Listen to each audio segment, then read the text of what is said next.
करा पी और Q aluminium और कॉपर की दो मिश्र धातुएं हैं। पी और क्यू एल्युमिनियम कॉपर और मिश्र धातु में 5:11 है तथा 3:5 है। यदि पी और क्यू को 1:3 के अनुपात में मिलाकर एक तीसरी मिश्र धातु बनाई जाती है तो एल्युमिनियम तीसरी मिश्र धातु में कॉपर का कितना प्रतिशत है। तो आपको कुछ नहीं करना, उसी तरीके से एक जगह आपको एल्युमिनियम लिखना है, एक जगह आपको क्या लिखना है, एक जगह आपको कॉपर लिखना है। बताओ पहले वाले में कितना है, तो अब आपको होगा सर ये पहले वाले में 5 कितना है, ये 11 है।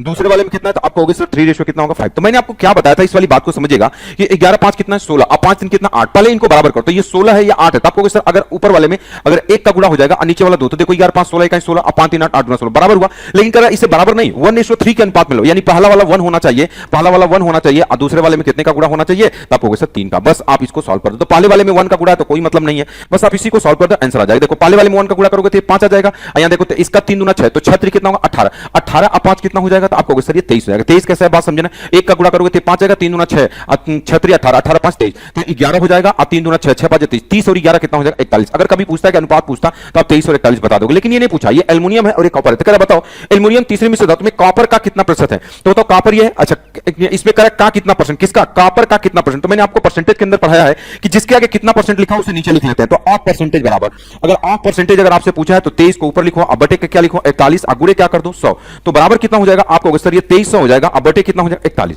अच्छा कुछ देर तक अगर मान लो इसको 40 अगर मान लेते हो, इसका मतलब 40 से भाग करोगे तो कुछ आएगा, लेकिन जब अगर आप यहां 40 मान लो, आपने मान लिया जब 40 से भाग कुछ ज्यादा फेंकेगा, मतलब हमारे क्वेश्चन का आंसर इससे थोड़ा सा डाउन की तरफ जाएगा। काट दो तो ये 4 5 कितना हो जाएगा 20, अब बचा 3 4 7 28, मतलब 57 समथिंग आएगा। इससे थोड़ा सा हमारे क्वेश्चन का आंसर डाउन जाएगा, क्योंकि ऑप्शन में भी दूर है, तो आप बता सकते हो ऑप्शन नंबर क्या हो जाएगा, डी करेक्ट आंसर हो जाएगा। अगर आप भी अपनी स्पीड को ऐसे ही तेज करना चाहते हैं तो डाउनलोड करिए इस सिलेक्शन पथ ऐप, और अभी भी आपको मात्र 0 रुपए में मिल रहा है ये हमारा कंप्लीट आपका बैच, और ये भी ऑफर केवल 24 घंटे के लिए है। ये पूरा बैच निःशुल्क है और ये 20,000 सब्सक्राइबर पूरा होने पर ये ऑफर आपको दिया जा रहा है। ओके।